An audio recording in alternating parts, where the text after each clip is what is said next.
Hello lovelies, and welcome to this week's midweek wrap-up. My name's Alya and I'm really happy that you got to pop in. So today is another very cool concept.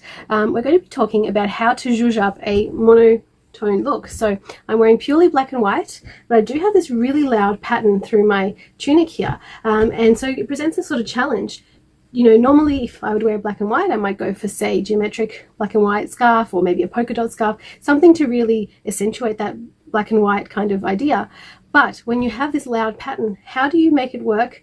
And can you color block? Can you introduce a new color? So we're going to be talking all about that in today's video, and I hope you stick around for a few fun, exciting Tichel samples. So to start with, I'm going to show you how I did this really fun turban. As you can see, it's extremely bright and it doesn't really offend what's going on down below.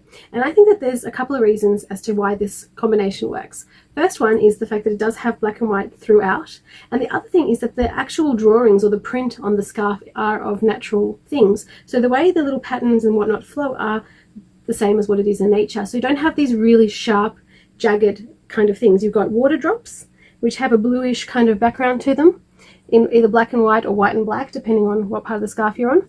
And I've actually opted to show more white just because my main color is white, but it really wouldn't have mattered. It's just sort of how the cookie crumbled. And then you've got this beautiful standout sort of feature color. And the feature color here, you could argue it's the green, but I would say it's more the pink because it's just a brighter and more noticeable color. Both of which are very natural colors. It wouldn't be any different to putting on a pink lipstick with this outfit. It just works. But it does definitely help that there is a bit of black and white or white throughout the scarf. It kind of just draws back in, and there's no severe lines or geometric shapes on this scarf. It's all very flowy and freeform. So this is actually really super easy to tie. I'm actually going to show you. All I've done is my very typical, started here, as I said to you, the white bit is the main bit. If I had flipped it on the inverse, it would have been black. Bringing it up, so tugging at my ears a little. Remember, creating a hammock. If you've seen my videos before, this is how I always do it. So right now it's not squeezing my head, but it's supporting it like a little hammock. Twisting it around the front, and don't worry about where it's sitting at this point, it doesn't matter. I'm going to bring it across at the back. Now we can worry about how it's sitting. And then up to the top. And of course, every time you're going to get a new feature color because it's a scarf. It's not a computer. But you still see a lot of the pink and a lot of the green. So I'm going to twist it around itself like a little loop, and I'm going to tuck both these pieces away. I might do it one under here, and then one back there. So you get this sort of loop here. As I said before, you're never going to get the same thing twice, but the concept is very much the same. I'm just going to push it back to where I like it and make sure that there's nothing pokey happening. And I actually don't have any shapers on at all. I just released a video last week about how to create volume without any volumizers or any shapewear, and this is it. So I've just got a really high bun and my hair's really knotty and frizzy, and it's just wrapped really loosely at the top of my head in a top knot, like a bit of a bird's nest type thing, and that's enough. That's enough to hold everything in position. And then because it's a really big bright scarf, it sort of speaks for itself. So look at that, you've even got a beautiful flower happening up here.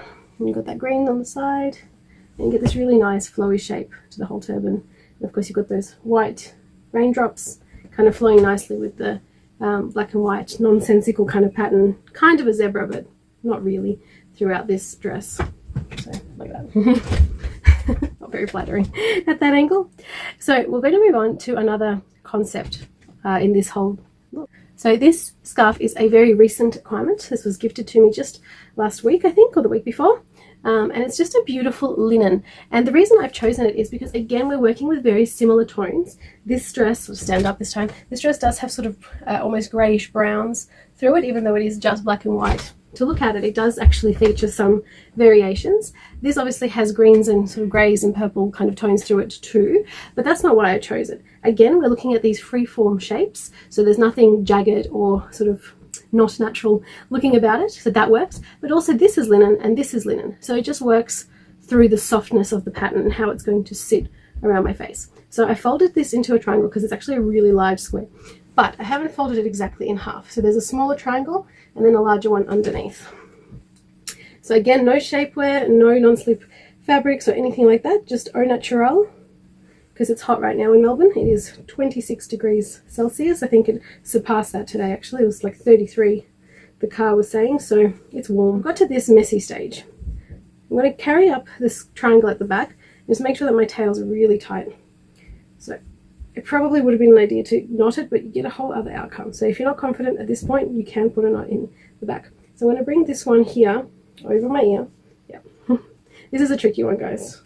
So just bring up the square again. So when I bring it up, I'm just bringing it up and over so that it doesn't come loose.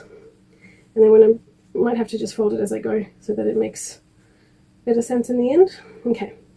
And then I'm going to bring the other side that has more fabric, as it turns out. One will always have more fabric in this because the tail had to go somewhere. Bring it over. See? And then I'm going to tie it down the bottom.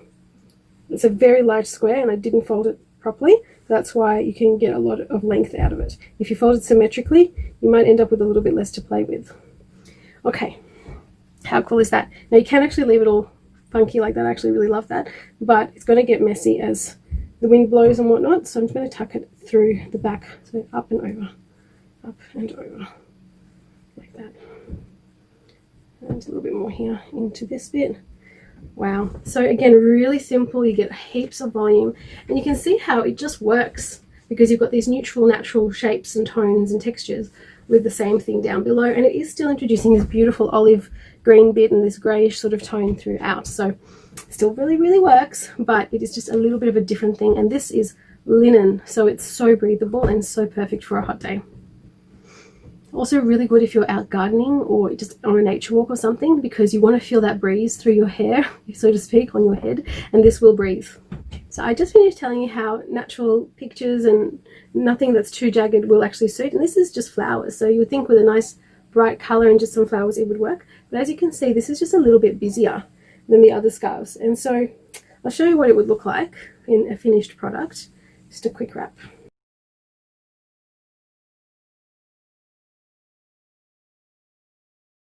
Like that little rose feature, and you know what, truly I would wear it like this, it wouldn't bother me, but you do get a little bit more of a contrast, and contrasting works fine. This would actually work a lot better if it was a purely magenta scarf, not a magenta with all this business in it. I think because we've stepped away from the color theory of this monochrome, so we haven't gone for natural colors at all, and we haven't really mimicked the pattern here at all. It hasn't really followed through nicely. But I think that if you had just a plain linen, for example, or cotton, this is cotton scarf like this with just the one color, you'd actually get a lot more of a look out of it. The other thing I would definitely do with this scarf is I would absolutely definitely add some pink lippy just to make it make sense. But the point of this demonstration was to actually tell you how it doesn't always make sense. So you really do need to eye up whether the pattern or the color works with what you're wearing. If it was a plain black on white, say plain black cardigan on top of a white shirt, okay, fine, you could do just about anything. But as soon as you introduce a little bit of pattern, you'd have to be pretty brave because you will get noticed in something like this. And I don't think it looks bad necessarily. I just think it's a little bit more, a bit more information, a bit more clutter, if you like, when it comes to this pattern blocking. And some people get away with it really, really successfully. If you want to check out more of a look like this sort of business, I would see Leora Halel's channel. I'll list it below. She's amazing. She's my inspiration. I've spoken about her many times before. I've actually got her subscribed to my channel, so you can actually go to my homepage to find her as well. And she's amazing at this pattern blocking stuff. I'm a little bit more matchy-matchy, so this isn't really my vibe, but you could see the difference between this turban and the black and white and pink and green one at the beginning, and how they just work slightly differently. I've just rewrapped this quickly to be just a plain flat turban.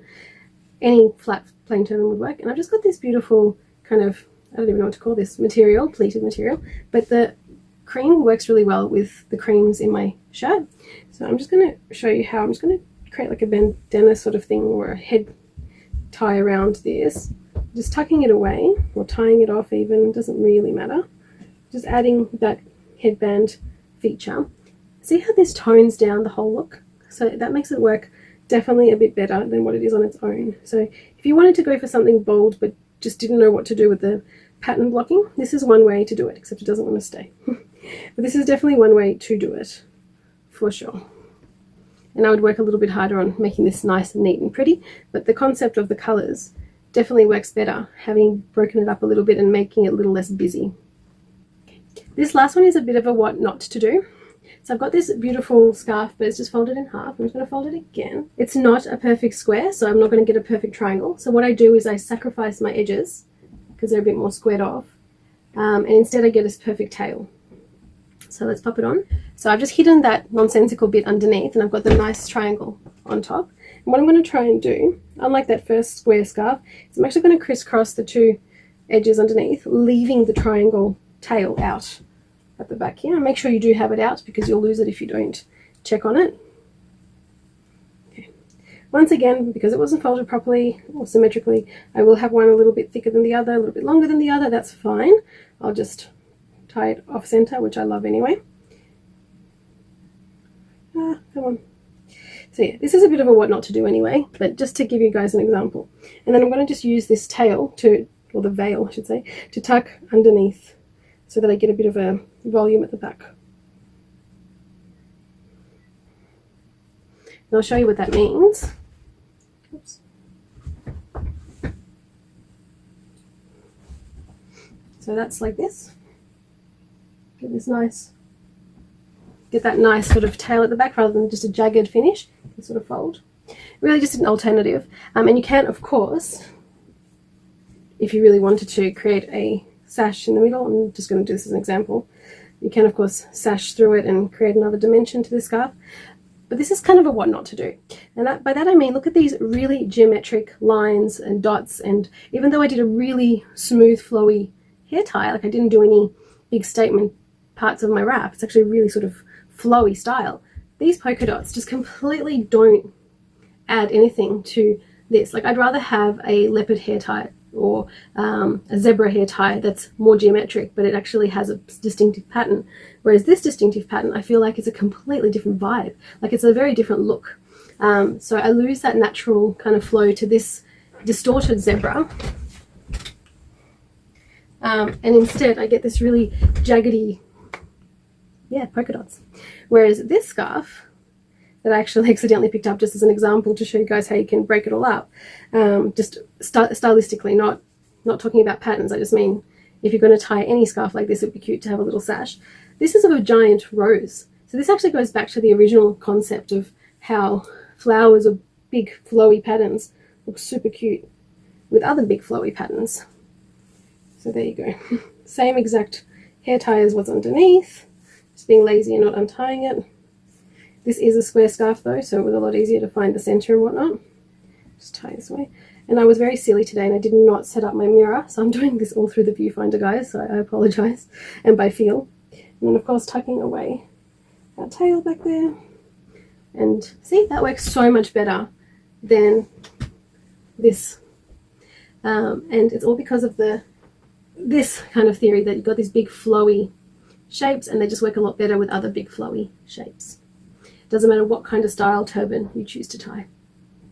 Alright my lovelies, I hope you enjoyed today's colour pattern Tichel tutorial. I've been thinking about this a lot because as we go into summer, a lot more bright patterned clothing starts to come out, at least in my case. In the winter time, I do wear patterns a lot, but I tend to use more harsh patterns. I've polka dots, I've got stripes, I've got things like that more so. Whereas in summer you start to get these big distorted flowers. You get to use a bit more bright, a bit more white, that sort of stuff. You know, they say in America anyway, I've heard some Americans say you don't wear white after Labor Day. Look, I'm not sure. I'm a big fan of especially an off-white in the winter, like a slightly eggshell or a little bit cream toned white. In the winter, I also love a pair of white jeans, some bright boots and a long tunic over the top, just because I prefer to cover my knees. So that kind of concept looks really cute. Throw a leather jacket on top, very nice. You know, just that layering is also very flattering. You know, even if you're skinny, layering can be very elongating as well. So, you know, just really, really cute concepts. And, you know, you can do a bit more of that in winter when you can layer. So you can have, you know, your shirt and then your dress or tunic and then your jumper and then your jacket, and that's fine. You need that anyway for warmth. In summer, you tend to want to pare back a little bit and just have this is a pure cotton t-shirt, and it's actually got really cute little holes through the collar there, and linen, pure linen over the top. And for a day like today, this was perfect. I've just got a skirt and sandals on underneath, and it really was perfect. Wasn't overheated at all. So yeah, and I didn't really speak about the accessories, but I do think that they're important. I wouldn't then throw a pair of blue earrings if I was wearing this. I would keep it either in the pink tones, or of course this is mother of pearl, so that works really well as well. Go ahead and hit like. That really helps out. Please subscribe if you haven't already. It's really easy. That big red inviting word just goes grey, and it means you're on board with this creative channel. And hit the bell if you'd like to be notified when I upload the next video. So you can expect one in the midweek point, so Wednesday, Thursday, and then you can definitely expect one over the weekend, so Sunday, Monday. But because Australia is ahead a little bit, most of you are getting it on the Wednesday and on the Sunday, which is really refreshing for me because of course, kids just make schedules a big fat joke. So I hope that you are staying tuned and enjoying the content and enjoying the new segments that I've been working really hard on. And please do feel free to comment below just to say hi. For more stuff, head over to Instagram, and until next time, stay safe, stay happy, and I'll see you on the next one. Bye.